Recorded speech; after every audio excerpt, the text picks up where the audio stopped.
Hey Doll Baddies, so in today's video I will be showing you guys the ball cap method for a closure wig, closure unit. So what you're going to do is just start out by putting on the cap you'll be using on the client's head and then putting on the closure wig. This is a closure wig that I created with 1.5 pack hair from the hair store with a 5x5 closure.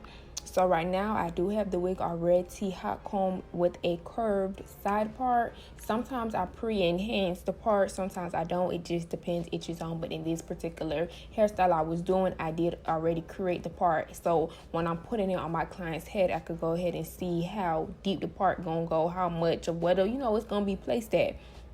So I have a good understanding of what it's gonna be looking like, what I'm getting into. So once I figure out how to the side or how to the other side or how I want it, I'm gonna go ahead and take a white pencil, and then I'm going to put 2 marks, and one for the beginning and one for the end. There's no need to do no line. Like y'all know what frontal, I can go ahead and literally do a whole sketch of how the frontal is cut out. But for the closures be straight across, so you don't really got to do all that. It ain't ear to ear, it's just forehead to forehead, side to side, and so forth. So right now I'm taking my Got2bglue Gel and I'm going to blow dry and push back all of her hair so there's nothing in the way. There's no extra hair in the way. It ain't none of that. Everything is pushed back, so we just working on basically forehead and skin. So once I go ahead and do that, I'm going to take my Got2bglue again and I'm going to place this, because this is what's going to put the cap like the ball cap method. This is what's going to keep it in place and make sure our hairline is protected.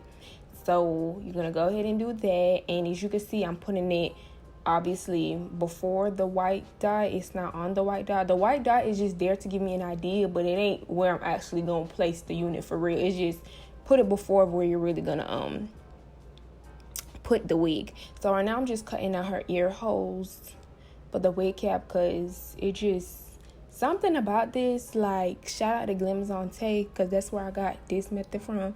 It's just like God-given, especially when you're doing it from ear to ear. For frontals, cutting out your ears is like the best thing invented.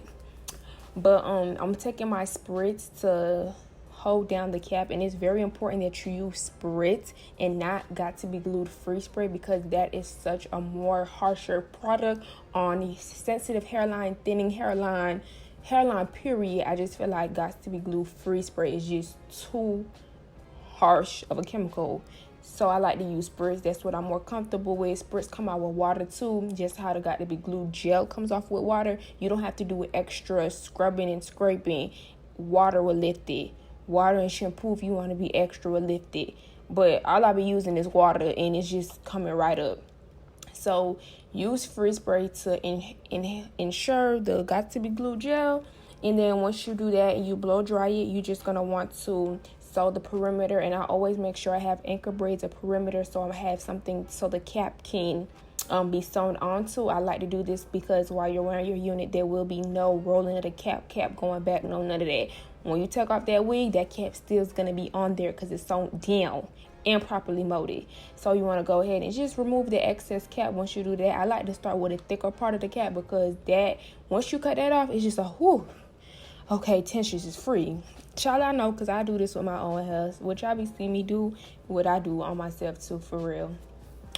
But yeah, just be careful you ain't cutting your client's hair and all of that stuff. But right here I just wanted to show you guys what I'm doing with the Got2bglue's free spray, because y'all was just like not telling y'all to use it, but I'm just using it because once you finish cutting off the excess cap, there is cap still lifting up, and in order to have a seamless install and the cap you don't see like the indentation while you have the lace applied, you must melt the cap into your skin. So I'm just taking the Got2b free spray and I'm adding a little bit of product just so that I can have the ends flat down into the skin, and then I'm hurrying it up with the end of a comb and then blow drying it. If you don't do it quick, fast, in a hurry, the cap gonna be rolling back and it's gonna be a mess. So sometimes if you don't feel like you have control using the nozzle of this free spray, you could put some in your hand, do it with your finger, and then do it step by step until comfortable. Sometimes I do it that way, sometimes I don't, or I put it in my hand. It just whatever I'm feeling that day. But I just took some alcohol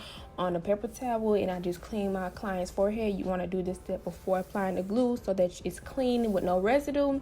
and then you just apply your glue, 2-3 layers, whatever, and install that bad boy, melt that into the skin, and it's lit. So I hope you guys enjoyed just a little quick video of how to do the ball cap method. If you guys have any comments, questions, or concerns, you already know the deal to go ahead and put that down below, and I will check y'all out in the next one.